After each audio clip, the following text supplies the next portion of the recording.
Good morning students, this is Vivek Singh from Noble Doon Defence Academy. तो last class में हम trigonometry के important P Y Q questions कर रहे थे, तो वहीं से आगे कंटिन्यू करते हैं। Some more questions to do. तो पहला क्वेश्चन है, find the value of tan of 2 tan inverse 1/5 minus π/4। ठीक है, इसकी वैल्यू फाइंड करनी है, इनवर्स ट्रिग्नोमेट्री फंक्शन। ठीक है, तो सॉल्व कैसे करेंगे? तो सॉल्व करने का तरीका है, पहले हमें अंदर वाले पोर्शन को सॉल्व करना पड़ेगा और फिर जाकर हम जब ये इसका वैल्यू आ जाएगा हम उसका फिर tan निकालेंगे। ठीक है, वो कैसे होगा? अब देखो यहाँ पर 2 tan इनवर्स 1/5 दिख रहा है, तो आपको फॉर्मूला पता होगा कि 2 tan इनवर्स x का फॉर्मूला होता है, क्या होता है बच्चों?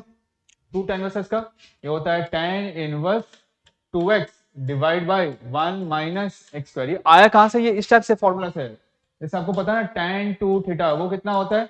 2 tan theta divide by 1 minus tan square theta. देखो ये वाला चीज नो है ना, जो कुछ इस टाइप से नजर आ रहा है। बस x की जगह पर यहाँ पर tan थीटा लिखा हुआ, या यहाँ पर tan थीटा की जगह पर यहाँ पर x लिखा हुआ है। ठीक है, तो अब यहां पर क्या है, ये वाला जो चीज है यही मेरा x का काम कर रहा है। मैं पहले काम करता हूं, मैं पहले अंदर वाले को सॉल्व करता हूं। तो ये 2 tan इनवर्स 1/5 की वैल्यू हम निकालते हैं। ये फॉर्मूला लगाओ, तो ये कितना हो जाएगा? tan inverse 2 into 1/5 whole divide by 1 minus 1/5 का होल स्क्वायर। ये आएगा आपका tan inverse 2 divide by 5 divide by 1 minus 1/5 का स्क्वायर 1/25। ये हो जाएगा tan inverse 2 divide by 5। LCM लेंगे कितना आएगा? 24 डिवाइड बाय 25। प्रॉपर तरीके से लिखते हैं इसको। दिस इज tan इनवर्स, ये 5 है, ठीक है ना, इसको लिखेंगे tan इनवर्स 2/5 इंटू 25/24। यहां से काट दो, ये 12 आ जाएगा, यहां से काटेंगे 5 आ जाएगा, तो ये कितना हो गया बच्चों? tan inverse 5/12।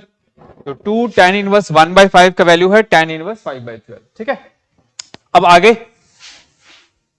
फिर अभी अंदर वाला पोर्शन खत्म नहीं हुआ है, अब मुझे इसको सॉल्व करना है। तो अब ये लिखा है 2 tan इनवर्स 1/5 माइनस का π/4। 2 tan इनवर्स 1/5 की वैल्यू हमने अभी निकाली, वो कितना है? tan inverse 5/12। अच्छा, अगर ये tan इनवर्स में है तो यहां पर भी इसको tan इनवर्स बनाना पड़ेगा। अब ये π/4 tan इनवर्स क्या होता है? इसको ऐसा समझो कि अगर आप tan की वैल्यू π/4 रखते हो, मैंने पूछा कि अगर मुझे इसको tan इनवर्स में कन्वर्ट करना है, क्यों? क्योंकि ये tan इनवर्स में है तो इसका बगल वाला भी tan इनवर्स में होना चाहिए, तभी हम यहाँ पर कुछ फॉर्मूला अप्लाई कर सकते हैं। तो मैंने तुमसे पूछा tan इनवर्स ऑफ क्या π/4 होता है, तो मान लो मैं इसको x बोलता हूं, तो tan इनवर्स ऑफ x मान लो π/4 है। tan इनवर्स को हटा के इधर ले आओ, x कितना हो जाएगा? tan π/4। tan π/4 का मतलब 1, इसका मतलब tan इनवर्स 1 π/4 होता है, या इनडायरेक्टली π/4 को लिखोगे tan इनवर्स 1 लिखोगे। ठीक है, तो π/4 की जगह पर आप tan इनवर्स 1 लिखो। तो इसकी वैल्यू तो ये लिख रही है, π/4 की जगह पर tan इनवर्स 1 लिख देना। ठीक है, अब क्या करना है? अब यहाँ पर फिर से फॉर्मूला है, अब इसके बाद आपको फॉर्मूला लगाना है tan inverse x minus tan inverse y का। tan inverse x minus tan inverse y कितना होता है बच्चों? ये होता है tan inverse x minus y whole divide by 1 plus xy। ये आपके दिमाग में होना चाहिए। ठीक है, tan inverse x minus tan inverse x minus tan inverse y होता है tan inverse x minus y whole divide by 1 plus xy। ठीक है, अब यहां लगाओ, ये काम करेगा x का, ये काम करेगा y का। लगाओ फॉर्मूला, ये कितना हो जाएगा? tan inverse 5/12 minus 1 and whole divide by 1 plus 5/12 into 1। ये हो जाएगा tan इनवर्स, एलसीएम लेंगे, यहाँ 12 आएगा तो 5 में से 12 घटाएंगे, माइनस का 7 डिवाइड बाय 12। ठीक है, दिस इज 12, और 12 को इधर मल्टीप्लाई करो, 12 प्लस 5 17, 17 डिवाइड बाय 12, 12 काट दो, ये कितना हो जाएगा? tan इनवर्स का 7/17, और यहाँ पर माइनस लगा हुआ है। ठीक है, उसके बाद अब ये हमने पूरा अंदर वाला सॉल्व कर लिया, पूरा जो अंदर वाला सॉल्व किया उसकी वैल्यू कितनी है? tan inverse 7/17। अब बाहर में tan लगा हुआ है, तो tan of tan inverse minus का 7/17 कितना होगा? तो tan और tan इनवर्स आपस में कैंसल आउट हो जाएगा, और क्या बचेगा? माइनस का 7/17, माइनस का 7/17। देखो इस क्वेश्चन करने के लिए रिक्वायरमेंट क्या था? रिक्वायरमेंट था जो जो इंपॉर्टेंट फॉर्मूलाज है इनवर्स ट्रिग्नोमेट्रिक फंक्शन का या प्रॉपर्टीज है वो आपको याद रखना है बस, ठीक है, और कुछ नहीं है इसमें। चलो मूव करते हैं to the next question. Question number 2 says what is sine inverse of sine of 3π/5? ये कितना होगा? पहला है 3π/5, बी 2π/5, सी π/5 और डी नन ऑफ दिस। ठीक है, ये क्वेश्चन लिखा हुआ है। अब देखो ऐसा क्वेश्चन आजकल ना बहुत ज्यादा कॉमन हो गया है एनडी एग्जामिनेशन में। आई थिंक शायद आपको दिख नहीं रहा, मैं फिर थोड़ा साइड में लिखता हूँ, ठीक है। I think it is not visible. एक मिनट, मैं फिर से यहाँ साइड में लिखता हूँ। What is the value of sine inverse of sine 3π/5?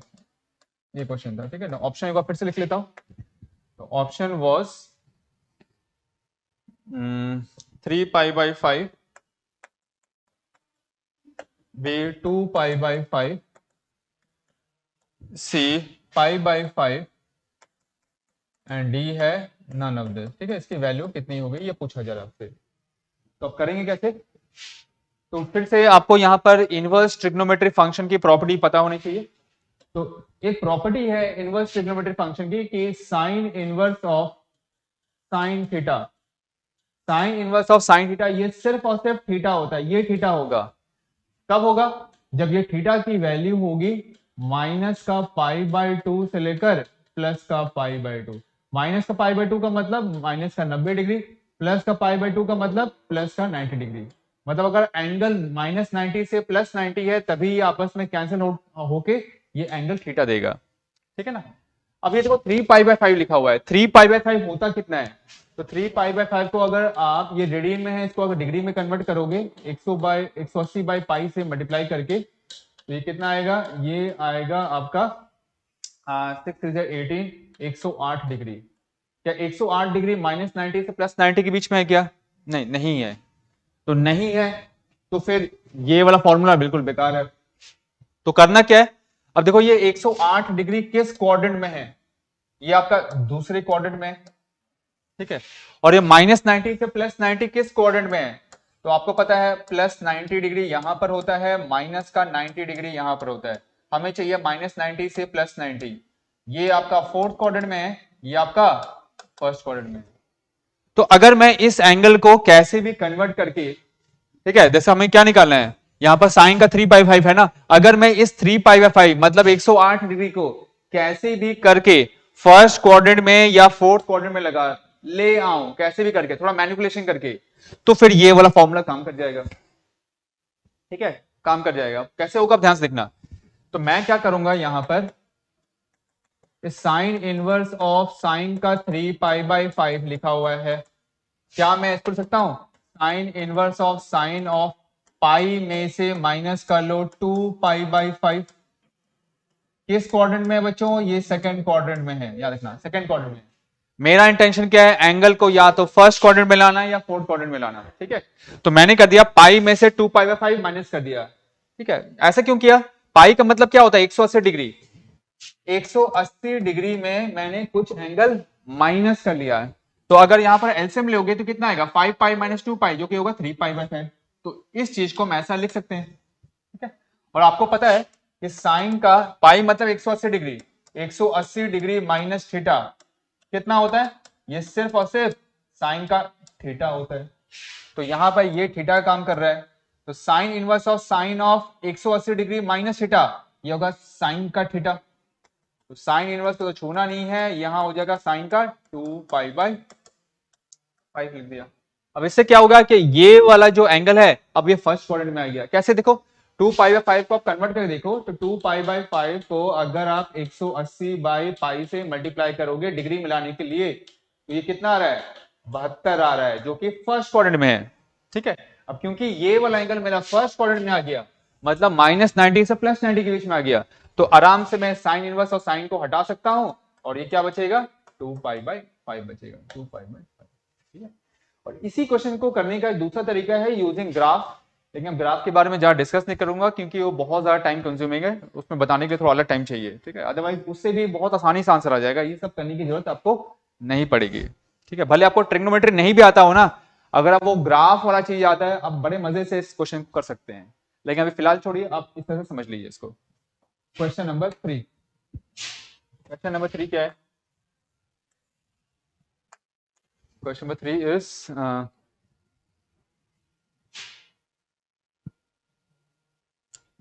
The angles, इस टाइप क्वेश्चंस कई बार रिपीट हुआ है एनडी में। Angles of triangle ABC are in the ratio, are in the ratio 1:2:3, then find the ratio of their sides। Sides का ratio निकालो। तो पहला है 1 ऑप्शन ए है 1:2:3, बी है 3:2:1, सी है 1:√3:2 और डी है 1:√3:2। क्या बोला जा रहा है? बोला जा रहा है कि अगर किसी ट्रायंगल में एंगल्स का रेशियो 1:2:3 है। देखो जब भी कुछ ट्रायंगल का क्वेश्चन दिया हुआ है और ये ट्रिग्नोमेट्री से रिलेटेड है, तो चैप्टर कौन सा होगा? चैप्टर है solution of triangles, A by sine A, B by sine B, cosine rule, वो सब लगता है, ठीक है। तो किसी ट्रायंगल एबीसी में अगर जो एंगल है वो 1:2:3 में है, तो बताइए उनका साइड का रेशियो क्या होगा। तो क्वेश्चन में लिखा है कि जो हमारे एंगल्स हैं कैपिटल ए, कैपिटल बी और कैपिटल सी, इनका रेशियो 1:2:3 है। तो पूछा जा रहा है इनके साइड्स का रेशियो बताओ, A ratio B ratio C, ये पूछा जा रहा है, ठीक है। तो करेंगे कैसे? अब A ratio B ratio C अगर 1:2:3 है, तो आप ए को ले लो x, बी को ले लो 2x और सी को ले लो 3x। और हमें पता है कि किसी भी ट्राइंगल में तीनों एंगल को प्लस करने से 180 आता है। इसको इधर लाओ, तो ये कितना आएगा? x plus 2x plus 3x बराबर 180 डिग्री। ये 6x हो जाएगा बराबर 180, 6 से डिवाइड कर दो तो x कितना आ जाएगा बच्चों? 30 डिग्री आ जाएगा। अब इस 30 डिग्री को यहाँ पर रख दो, ए बी सी में रख दो, तो फिर a कितना आएगा? a आ जाएगा आपका 30 डिग्री, क्लियरली a हो जाएगा 30 डिग्री, b हो जाएगा हमारा 60 डिग्री और c हो जाएगा 90 डिग्री। एंगल तो निकल गया, लेकिन हमें साइड्स का रेशियो चाहिए। साइड्स का रेशियो कैसे आएगा? आप यहां लगा दो sine rule, a by sine A is equal to B by sine B is equal to C by sine C. रख दो ये एंगल, ये जो एंगल यहां रखो वहां पर, तो a divide by sine 30, b divide by sine 60 और c डिवाइड बाई साइन का 90 डिग्री। साइन 30 कितना होता है? 1/2। साइन 60 कितना होता है? √3/2। साइन 90 कितना होता है? 1 होता है, ठीक है। अब मुझे क्या चाहिए? मुझे a ratio b ratio c चाहिए। तो वो कैसे करना है ना, आप इसको k मान लो। एक बार इस वाले को k करो, a कितना आ जाएगा? k/2। इसे से b को इसे b और k को बराबर करो तो b कितना आ जाएगा? √3k/2। इसको बराबर करो, c कितना आ जाएगा? k। तो मुझे रेशियो क्या चाहिए? a ratio b ratio c चाहिए। कहने का मतलब k/2 ratio √3k/2 ratio k। Ratio कैसे निकालेंगे? जो कॉमन वाली चीज काट दो, क्या बच रहा है? 1/2 √3/2 रेशियो 1। और कभी भी आप रेशियो लिखते हो ना, तो ये फ्रैक्शन में नहीं होना चाहिए, ये जैसे बटे में लिखा हुआ ना वैसे लिखना होना नहीं चाहिए। तो ये अगर रेशियो में होना नहीं चाहिए, मतलब ये फ्रैक्शन में नहीं होगा, फ्रैक्शन बोलें या बटे में बोलें, ठीक है। अगर स्टेप से नहीं होना चाहिए तो ये नीचे वाले चीज को कैसे हटाएंगे? आप सबको 2 से गुणा कर दो, 1/2 इंटू 2, √3/2 इंटू 2 और 1 इंटू 2 कर दो सब जगह। तो ये कितना आ रहा है? 1:√3/2 हो जाएगा। तो a ratio b ratio c है 1:√3/2। ठीक है बच्चों, समझ में आ रहा है ना? चलो मूव करते हैं to the next question, question number 4। तो क्वेश्चन नंबर 4 है इस तरह से,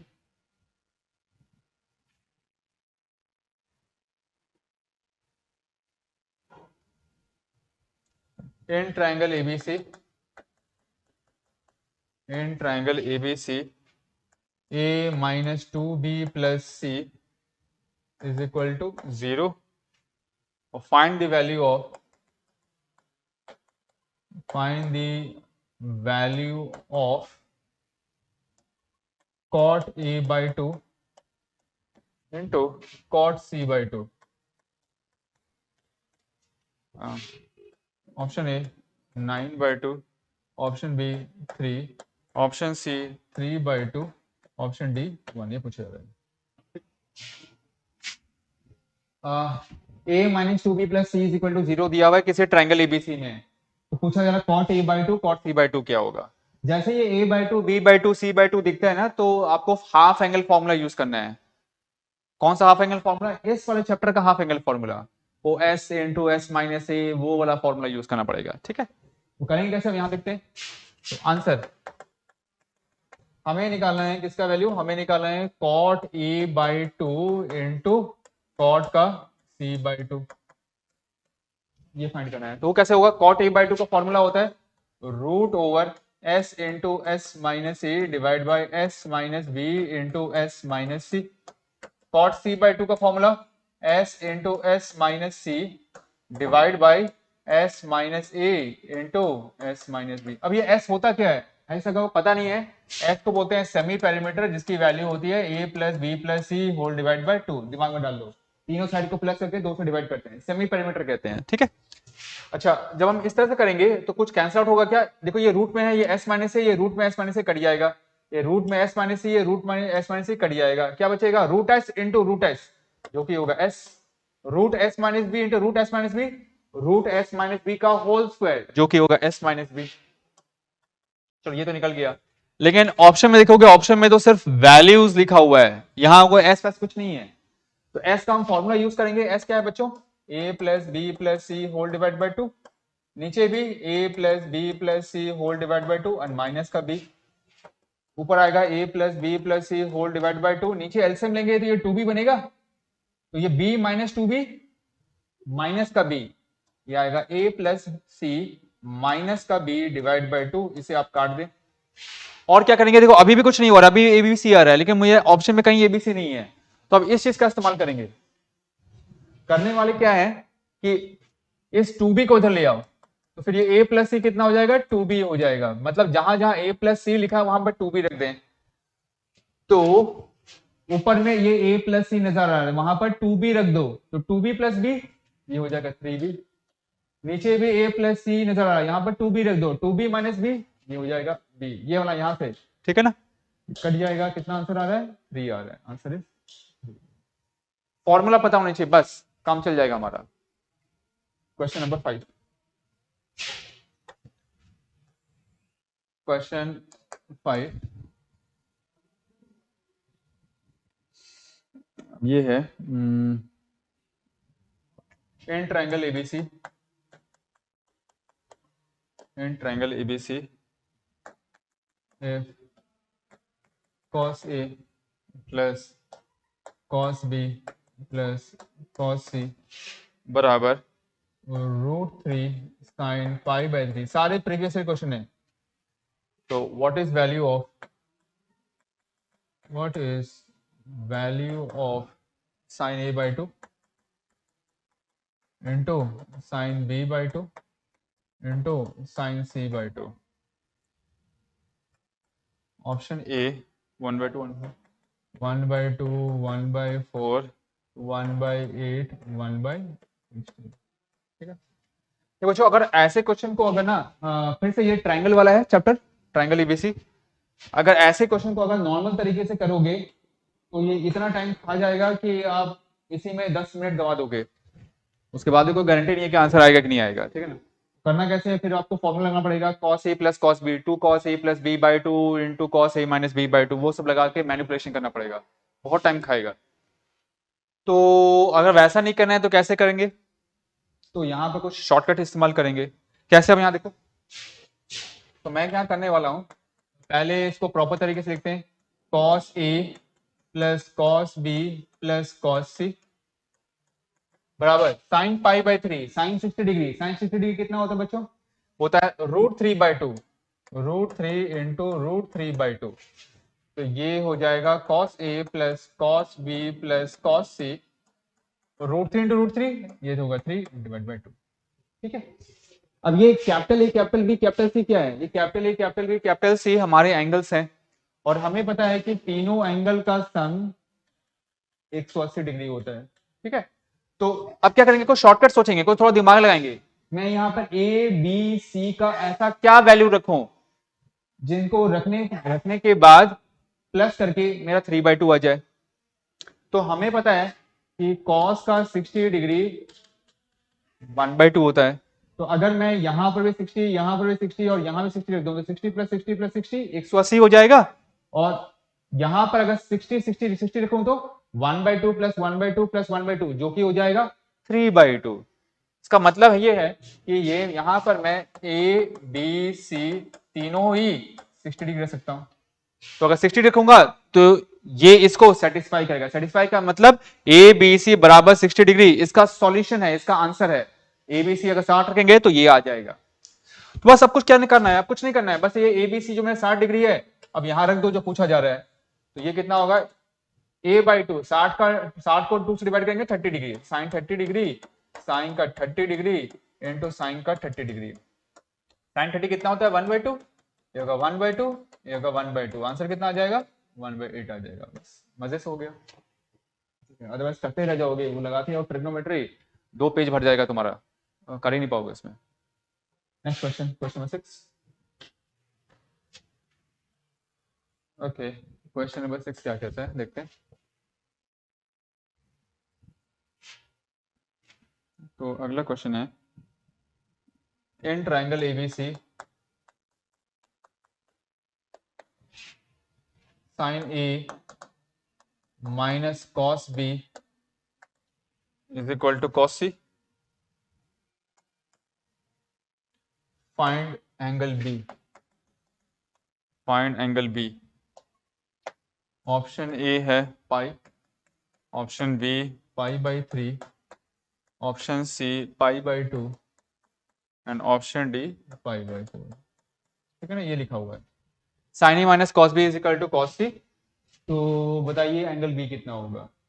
अब ऐसे में वो एंगल रखकर मैं ए बी सी क्या रखूं कि इसको सेटिस्फाई कर जाएगा, तो थोड़ा दिक्कत होगा इसमें आपको। ठीक है, करने में आपको दिक्कत हो जाएगी।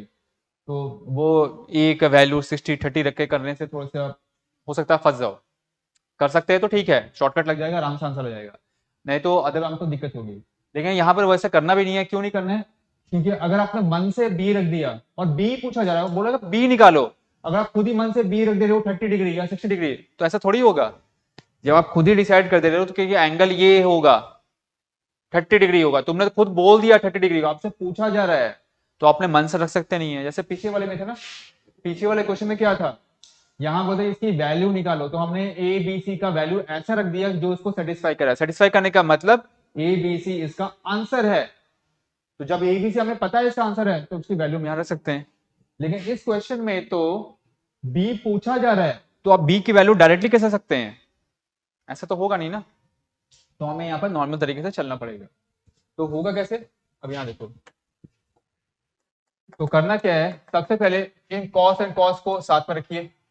तो ये होगा साइन ए बराबर कॉस बी प्लस कॉस सी। ठीक बच्चों, यहां लिख दो साइन ए कॉस बी प्लस कॉस सी का फॉर्मूला जो भी मैं कह रहा था कुछ देर पहले, 2 cos b plus C by 2 into cos का b minus C whole divide by 2, ऐसे लिख दिया।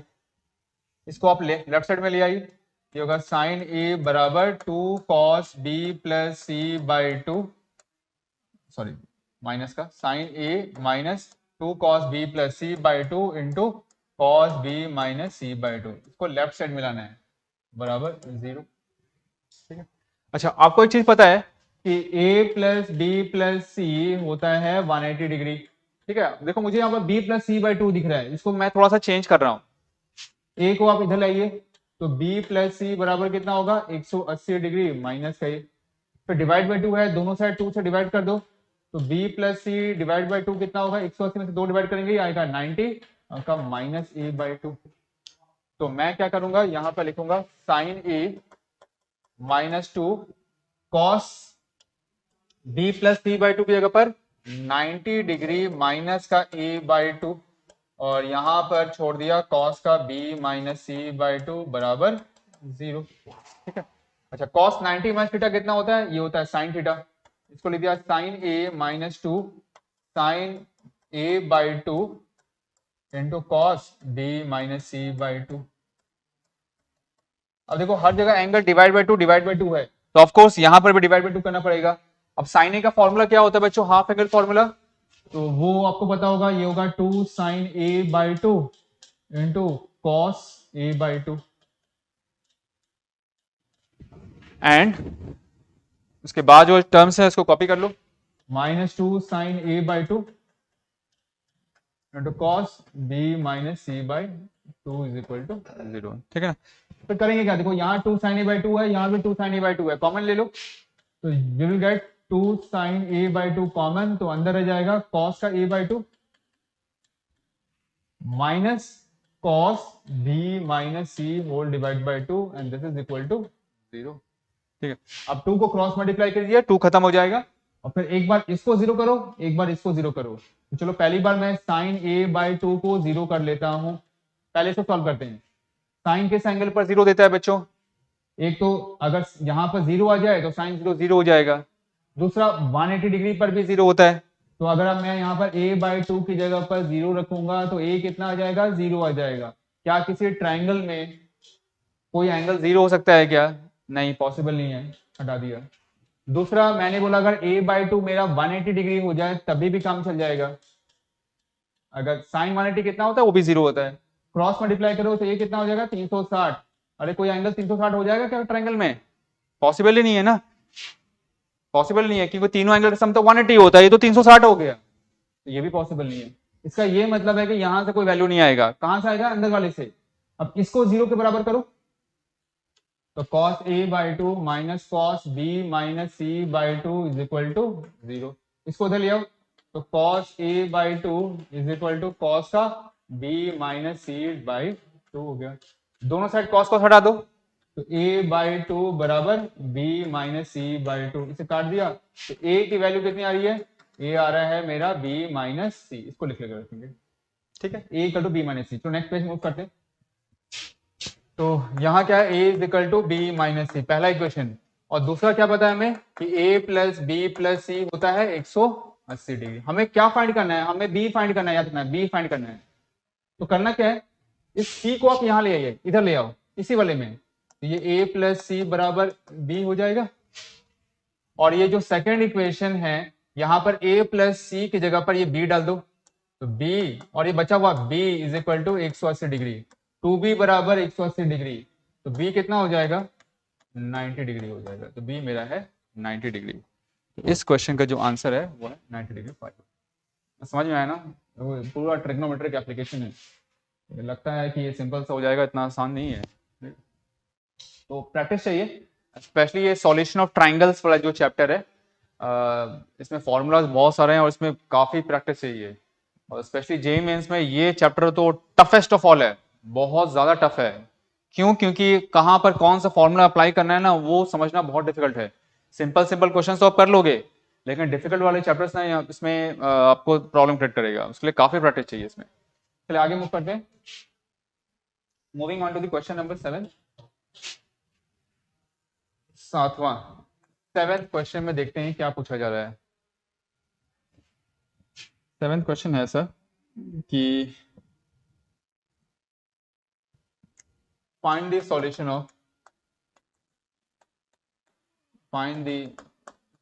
of tan inverse 1 plus x plus tan inverse 1 minus x is equal to pi by 2। इसका सॉल्यूशन क्या होगा? ऑप्शन ए है x is equal to 1, B है x is equal to -1, C है x is equal to 0, और D है x is equal to 1/2।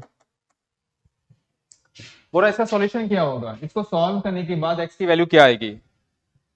ठीक है, तो बच्चों इस टाइप क्वेश्चंस करना जो है ना, आसान भी है, आसान तरीके से भी कर सकते हैं, और जो लेंथी प्रोसीजर है उससे भी कर सकते हैं, तुम्हारी मर्जी कैसे भी कर लो। ठीक है, तो करना क्या है ना, देखो आसान तरीका बताता हूँ, ठीक है, लेंथी प्रोसीजर तो कैसे भी कर लोगे। यहाँ पर tan inverse A plus tan inverse B का फॉर्मूला लगाना पड़ेगा, जो कि होता है tan inverse A plus B whole divide by 1 minus A B, ठीक है, वैसा करना पड़ेगा।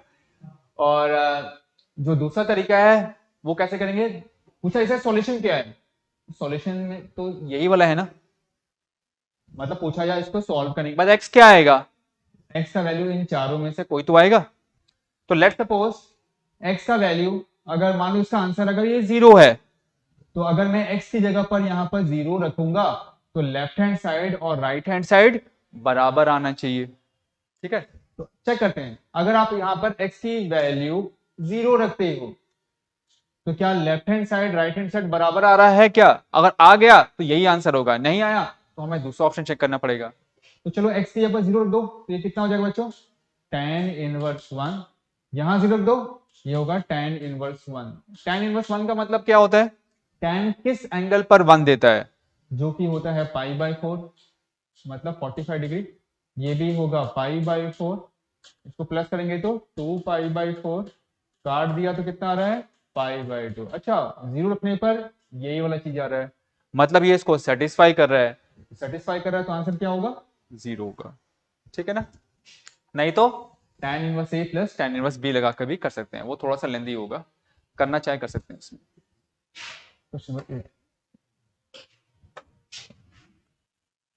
क्वेश्चन नंबर 8, चलिए देखते हैं क्या है।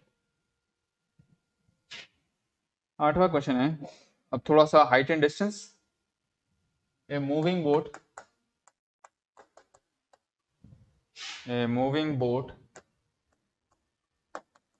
is observed from top of a cliff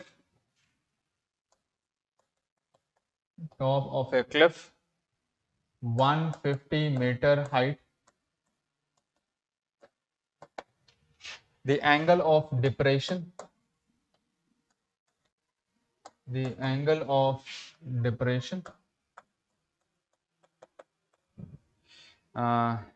of boat changes from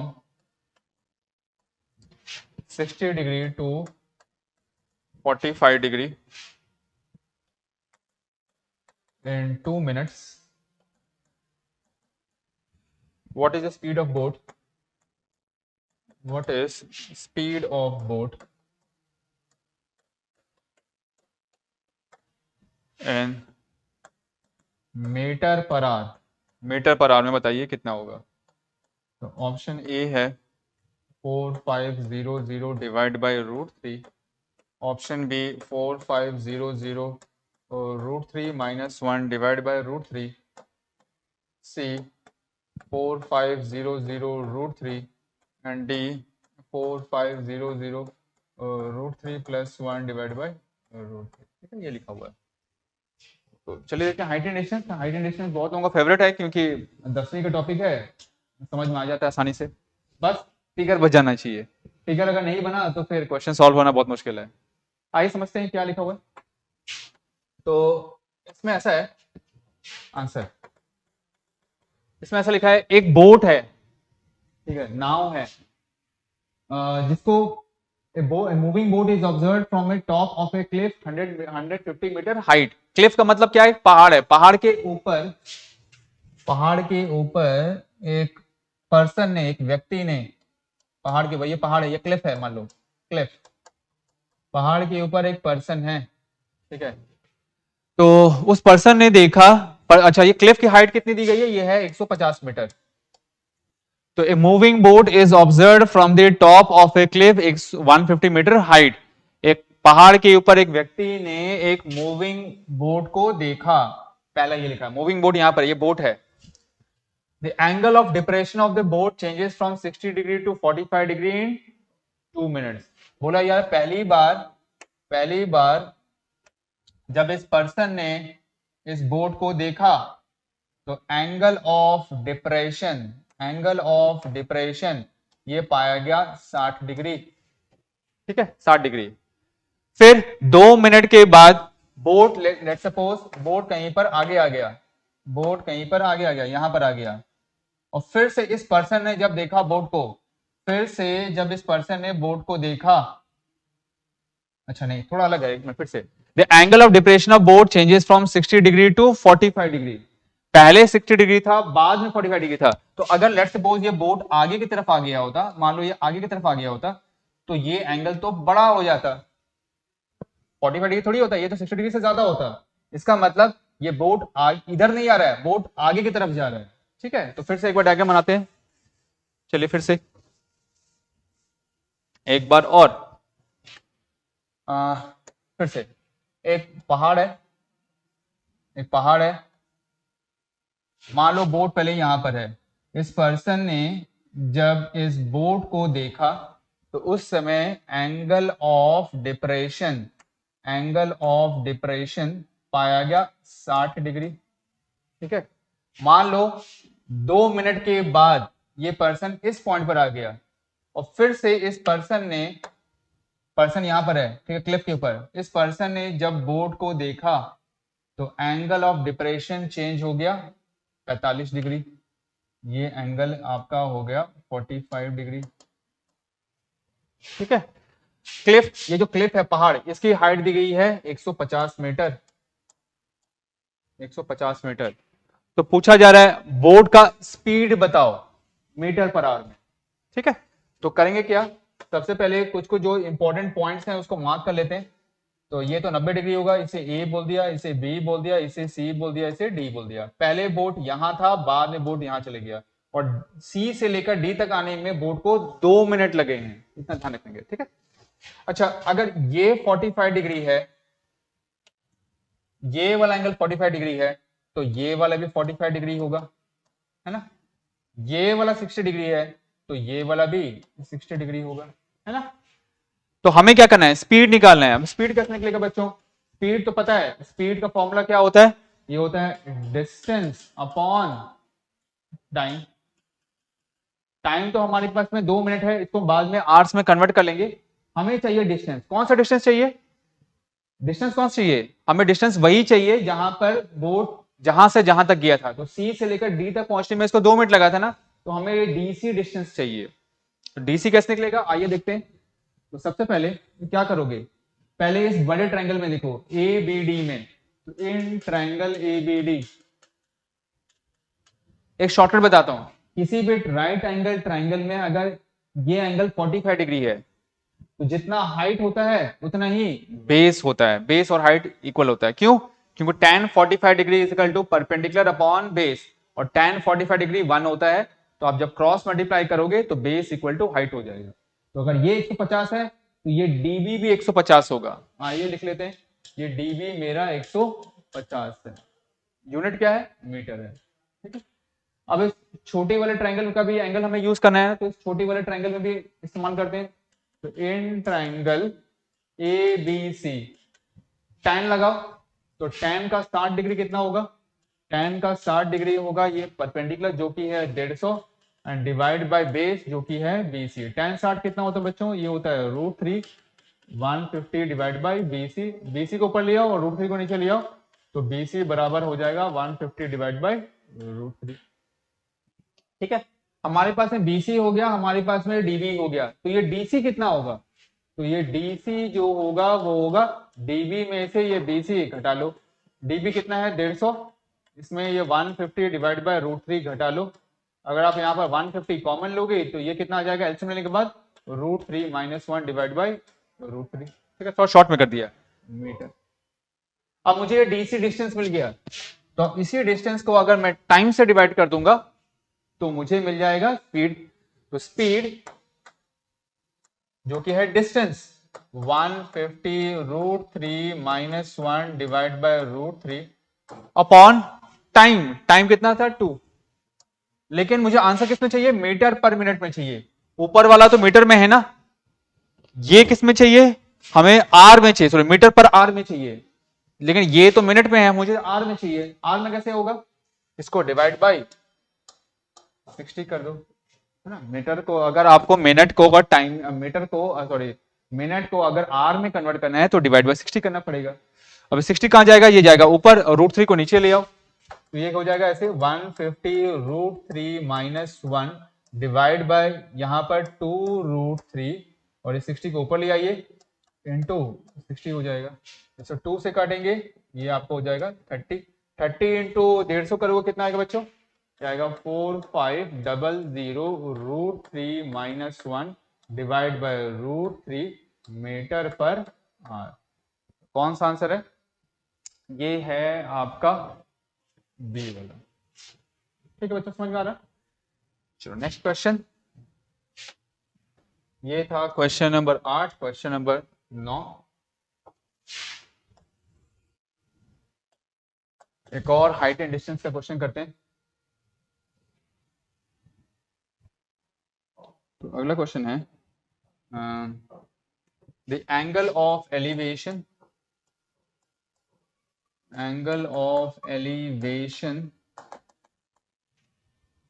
of a cloud from a point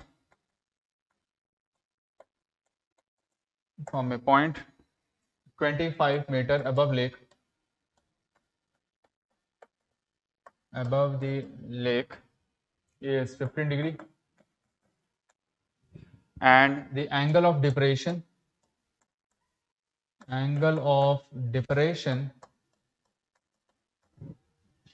of its image in the lake is 45 degree. So find the height of the cloud above the lake. Find height of cloud above the lake. Option A 25 metre, B 25√3 metre, C 50 metre and D 50√3 metre. चलिए यार देखते हैं कैसे करना है इसको। ठीक है क्या क्वेश्चन है? The angle of elevation of a cloud, बादल, from a point 25 metre above the lake is 15 degree. एक लेक है, एक झील है, ठीक है। चलो मैं यहाँ बनाता हूँ, एक झील है, झील में चलो मैं सीधा बनाता हूँ, ठीक है। तिरछा बनाऊंगा तो गड़बड़ होगा, थोड़ा ऐसे बना दिया हल्का फुल्का। लेक से 25 मीटर ऊपर, लेक से 25 मीटर ऊपर एक पॉइंट है, यहां से एक बादल को देखा गया, क्लाउड है, बादल। इस वाले पॉइंट से, ये पॉइंट क्या है? इस लेक से 25 मीटर ऊपर है, ये लेक है, इससे 25 मीटर ऊपर। यहां से जब क्लाउड को देखा गया तो फिर एंगल ऑफ एलिवेशन पाया गया 15 डिग्री, मतलब ये एंगल 15 डिग्री पाया गया, 15 डिग्री पाया गया, ठीक है।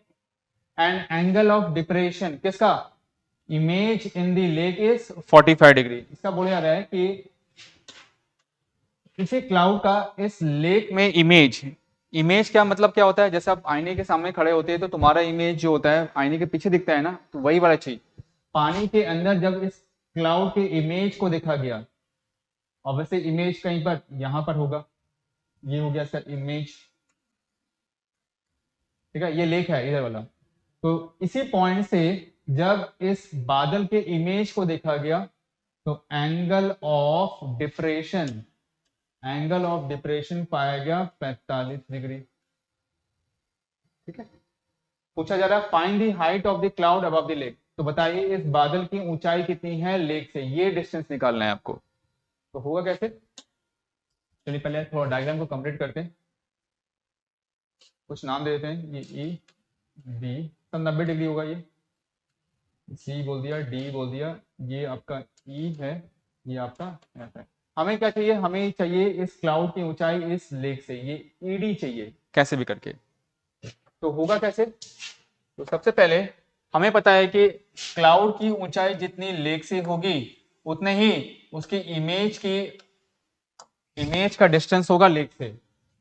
आईने के सामने अगर आप खड़े हो तो जितना डिस्टेंस तुम्हारा आईने से होता है उतना ही तुम्हारे इमेज का डिस्टेंस भी आईने से होता है, मतलब ये डिस्टेंस आपका बराबर है, इतना ध्यान रखना है आपको, ठीक है। ओके, अगर ये 25 है तो ये वाला भी 25 मीटर होगा। तो अगर मैं सिर्फ ये ईसी निकाल लूं और इसी को अगर ये CD में प्लस कर दो, मतलब 25 में प्लस कर दो, तो वही हो गए बादल की हाइट। ठीक है ना। तो अब करेंगे कैसे, चलो अब हमारे पास में देखो दो एंगल है, ये 45 डिग्री है, 15 डिग्री है। 15 डिग्री कौन सा ट्रायंगल में है, ये इस वाले ट्रायंगल में है। 45 डिग्री किस ट्रायंगल में है, ये जो BCF ट्रायंगल में है। ठीक है, तो चलो एक काम करते हैं ना, इस डिस्टेंस को हम x बोल देते हैं। तो ये कितना हो जाएगा, x प्लस 25। तो मैंने बताया जितना ये वाला होता है, जितना ये DF होगा उतना ही ये DE होगा। तो अगर मैंने DF x ले लिया है तो DE भी x होगा। तो फिर ये EC कितना होगा, x में से ये 25 घटा लो, है ना, ये x है तो ये भी x होगा, ये घटा लिया।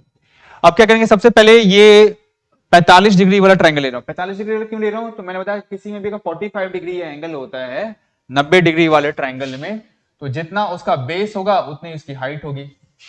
अब हाइट कितनी है, x प्लस 25, तो बेस भी कितना होगा, ये वाला हो जाएगा x प्लस 25।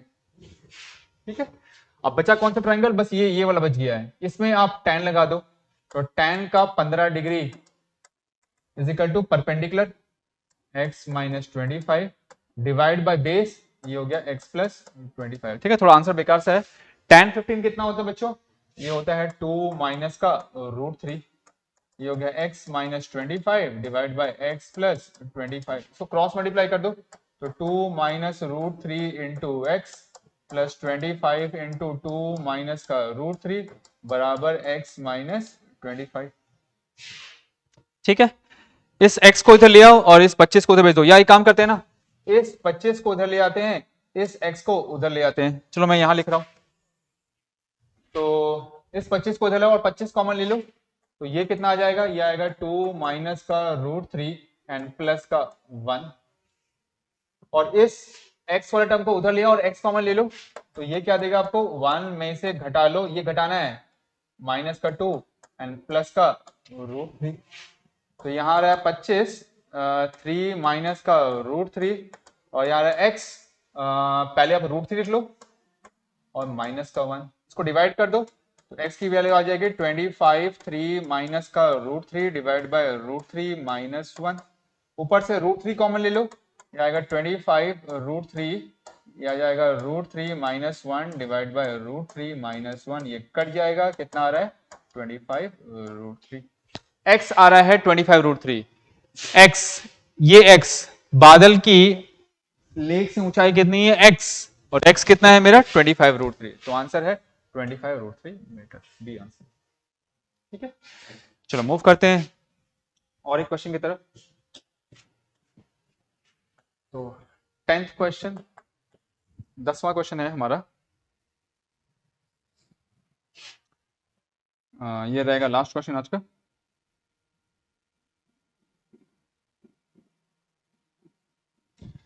क्वेश्चन है what is least value of, what is least, least के चलो मिनिमम लिख देता हूं, what is minimum value of,